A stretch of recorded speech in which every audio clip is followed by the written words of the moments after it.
تعالوا بقى نحضر مع بعض النهاردة الفراخ بطريقة مختلفة، وبجد طريقة سريعة جدا. يعني لو جاتلك عزومة على غفلة انتي بقى عايزة تعمليها بسرعة، وبجد الطعم بتاعها كان تحفة.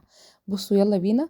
كان هنا معايا بصل بقى، مطلعه بصلتين كبار كده حلوين، بشرتهم بالطريقة ده عشان يبقى كلهم متساويين في الحجم، او ممكن يعني تقطعيهم على ايدك شرايح براحتك.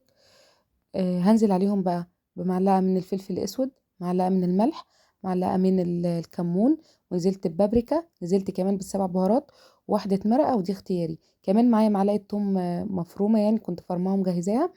هقلبهم بقى كده كويس لحد بصوا ما فرقت الخلطة كده معايا في البصل. بعد كده نزلت بمعلقتين من العسل ومعلقتين من الزيت وقلبتهم في بعض.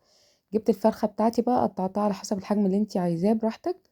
جبت بقى الصينيه اللي انا هدخلها الفرن، هرص فيها كده الفراخ بتاعتي، وهنزل عليهم بقى كده بالتتبيله. هتبلها كده وادعك الفراخ بتاعتي كويس بايديا عادي، انا دعكتها كويس. بعد كده هسيبها بقى نص ساعه، يعني تشرب من التتبيله كده براحتها. بعد كده قبل ما ادخلها الفرن انا كنت مسخنه الفرن على درجه حراره 200 وسايباه، يعني الفرن بتاعي دلوقتي سخن. نزلت بقى بشرايح طماطم، شرايح جزر، يعني براحتك شوفي انت عايزه تحطي عليها خضره ايه، ممكن كمان تحطي عليها فلفل، بس انا استكفيت بالجزر والطماطم. هدخلها بقى فرن سخن واسيبها بقى لحد ما تستوي من تحت تماما، يعني تستوي من جوه تماما. وبعد كده ايه، هطلعها على الوش كده تاخد لون. قبل ما ادخلها تاخد لون، هجيب الصوص بتاعها اللي من تحت في الصينيه دي، هاخد منه معلقتين وهنزل عليه بمعلقه واحده بس صلصه، وهقلبهم كده في بعض بالفرشه وهدهن الوش بتاعها، وبعد كده ادخله تحت الشوايه. اول ما تاخد لون هخرجها.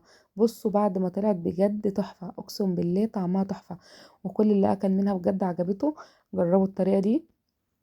ده غير ان هي كمان مش بتاخد وقت نهائي، يعني سريع سريع كده. وبجد الوصفة دي تحفة، وكانت الفراخ دايبة. جربوها. ولو عجبك الفيديو ما تنسيش تشتركي في القناة وتفعلي زر الجرس عشان يوصلك كل جديد. والسلام عليكم ورحمة الله وبركاته.